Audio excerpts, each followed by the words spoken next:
I'm going to ask Wendy Peterson, who's been a tireless advocate on housing in this country. Let's hear it for Wendy Peterson.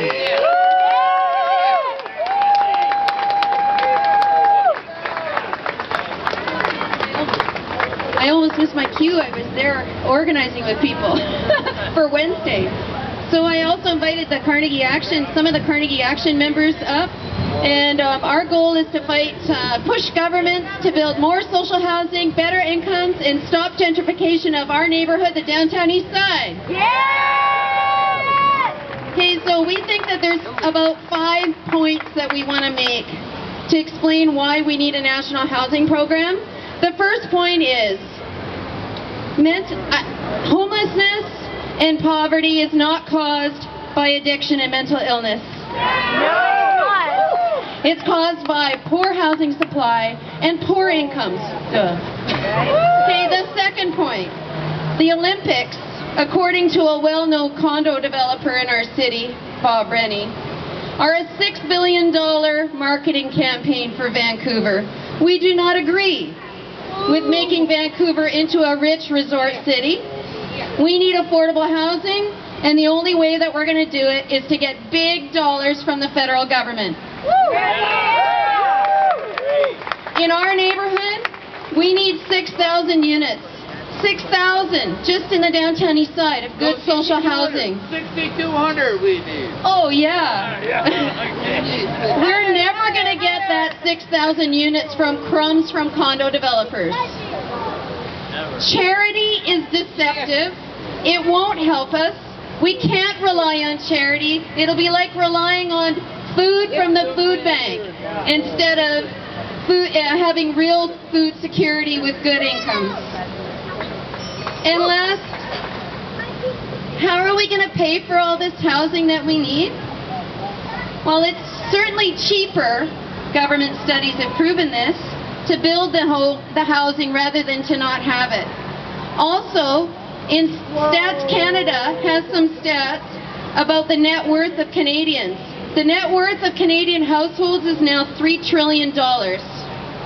So the federal government and the provincial governments, they have their budgets coming up, and they're going to tell us that, oh, you know, we have to, in order to stay out of debt, we're going to have to cut back on our services. But that's wrong.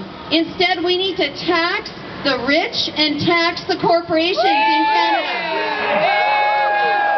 They can afford it.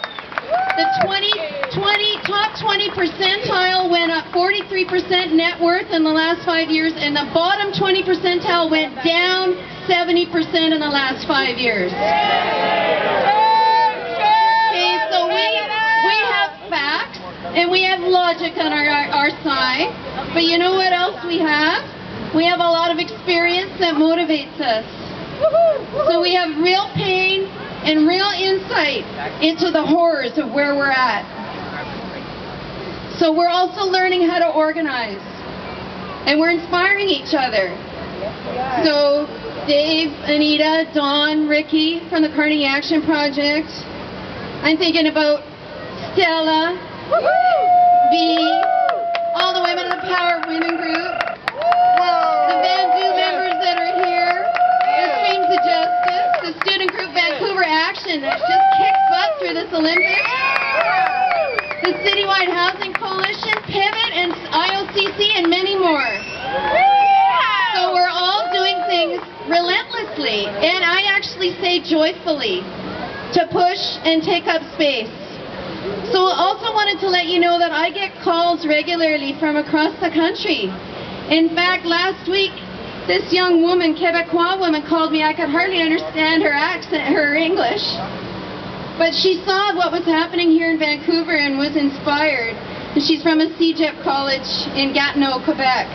So Elena, if you're watching, I told you I was going to mention you because you inspired me. Because you know what she's done? She set up a table at her school and she started some petitions. And one of the petitions is for a national housing program.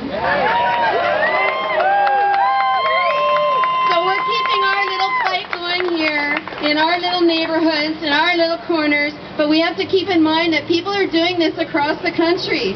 And there's little ripples forming, and there's quite a bit of momentum happening. So, do you guys want to... What do we want? We're not going to give up. What do we want? What do we want?